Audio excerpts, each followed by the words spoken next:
Hello SSS members! It's me, Angel again. Welcome back sa aking YouTube channel. Ang ating topic for today ay paano kapag mag-avail ka ng 18 months advance pension sa SSS? Kailan mag-start ang iyong regular monthly pension? At paano kapag meron ka pang unpaid loans? Pero bago yan, i-discuss muna natin ano ba tong 18 months advance pension sa SSS? Ang 18 months advance pension, ito po ay optional na i-avail ni member kapag magre-retire na siya, mag-file na siya ng retirement claim sa SSS. Again, optional po. So, pwedeng i-avail ni member, pwedeng hindi. Tandaan niyo po ha, huwag niyo pong tawaging loans itong 18 months advance pension dahil hindi niyo po ito inuutang. Okay? Ina-avail niyo lang po ito ng mas maaga. Kinukuha nyo ng mas maaga ang inyong 18 months pension sa SSS.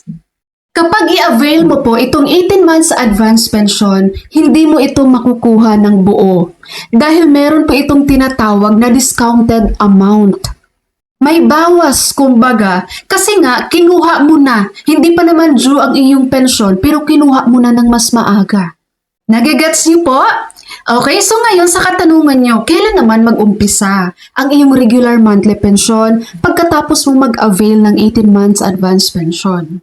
Of course po, ang iyong regular monthly pension ay mag-uumpisa po yan on your 19th month. So bilangin mo yung 18 months na yun guys. No? And then yung 19th month, pagdating ng 19th month mo, doon ka na mag-start ng iyong regular monthly pension na buwan-buwan mo nang matatanggap. At kung meron po kayong mga unpaid loans sa SSS, mapa-salary loan, calamity loan, educational loan, or any loan sa SSS na in-avail nyo guys pero hindi nyo nabayaran at naabutan na kayo ng inyong retirement, ibabawas po yun sa inyong claims na makukuha. May papakita po ako sa inyong example ha. Ito si member ay nag-file siya ng kanyang retirement through her SSS online account. And then, ito yung tanong niya. Hello po, bakit po kaya initial benefit pa lang ang nakuha ng nanay ko? Hindi po ba yung total payout ang makukuha niya? So makikita natin dito guys, ang date filed niya March 2026. Approval date March 2026. At makikita niyo tong date of last payment.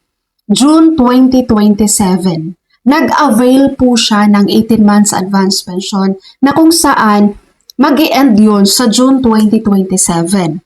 So, ibig sabihin, ang regular monthly pension niya mag-start ng July 2027. Ngayon po, ito, kung magtataka kayo, ma'am, bakit hanggang June 2027 lang ang 18 months niya? Kung bibilangin kasi natin from March 2026 to June 2027, yan po ay 16 months lang. Ibig mo sabihin yan guys, late lang siya mag-file ng kanyang retirement. Kumbaga, dapat January 2026, pasok na siya doon sa kanyang retirement. Ang kanyang date of retirement or date of contingency ay January 2026 yan. Kaya ang kanyang 18 months advance ay covered from January 2026 to June 2027. Magbe-base po kayo lagi doon sa inyong date of contingency or date of retirement. Kasi meron namang iba dito na nalilate lang talaga ng filing, di ba? So ito, January 2026, pasok na yan siya. Yan yung date of retirement niya. Kaso March lang siya nag-file. Ito ang maganda guys, kapag sa SSS online account kayo, mag-apply ng inyong retirement benefit kay SSS kasi makikita nyo lahat ng detalye dyan.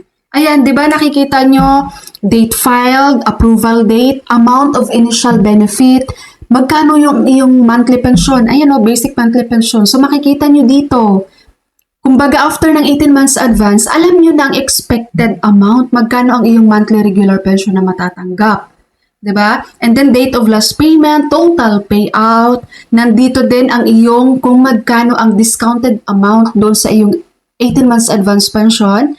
Makikita mo rin dito ang yung total ng CYS mo, tsaka ang iyong AMSC or amount of monthly salary credit. Yung iba dito hindi alam ma'am kailan mag-start or kailan mag-umpisa ang aking monthly regular pension, no? Hindi rin alam kung magkano ang kanilang magiging monthly pension amount. Kasi hindi nagtatanong sa SSS. Hindi nagtatanong doon sa kausap nilang teller sa SSS. Kapag mag-walk-in application kayo sa SSS guys, make sure po lahat ng nabubuong katanungan nyo dyan sa utak nyo, itanong nyo po sa nakakausap yung teller sa SSS. Huwag niyong hayaan yung sarili nyo na lumabas kayo ng SSS branch nang meron pa kayong katanungan na hindi nasasagot para naman magkaroon kayo ng peace of mind.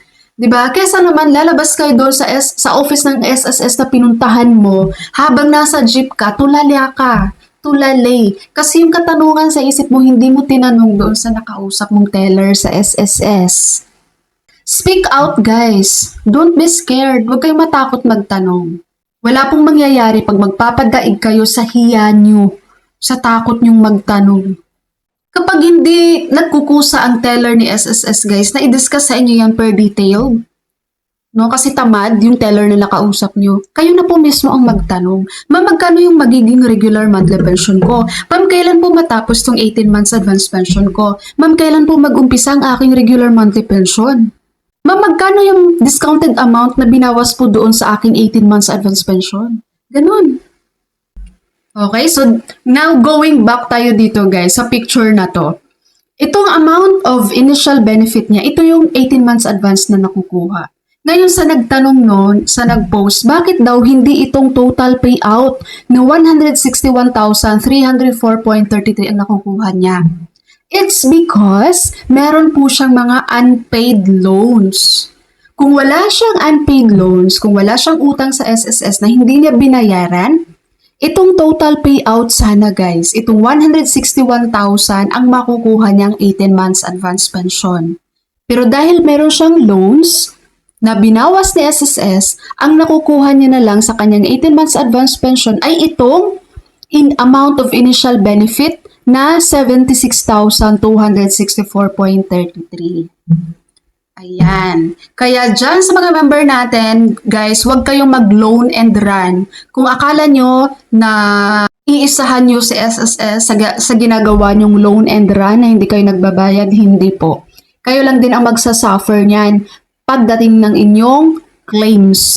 Dahil ibabawas yan ni SSS sa makukuha nyo, guys. Kaya kapag nag-loan kayo, matuto tayong magbayad. Ang loan, ang utang ay dapat binabayaran po yan, hindi tinatakbuhan.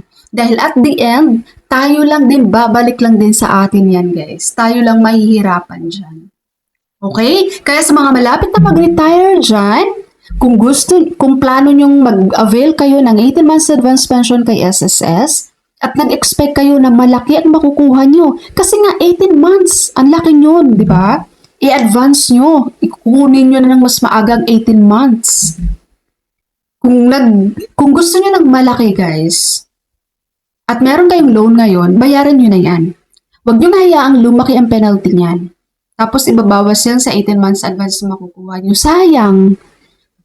Diba? So imagine, 161 sana itong makukuha ang 18 months advance ni member. Kaso dahil sa unpaid loans niya, 76,000 na lang. And dito guys, so nakikita nyo rin itong advance 18 months discounted amount. So ito yung bawas, ito yung discounted doon sa 18 months advance pension. Ito yung sinasabi ko sa inyo guys, na kapag mag-avail kayo ng 18 months advance pension, hindi nyo yan makukuha ng buo dahil meron niyang discounted amount. Alright, SSS members, that's all for my video for today. Thank you so much for watching everyone. God bless you.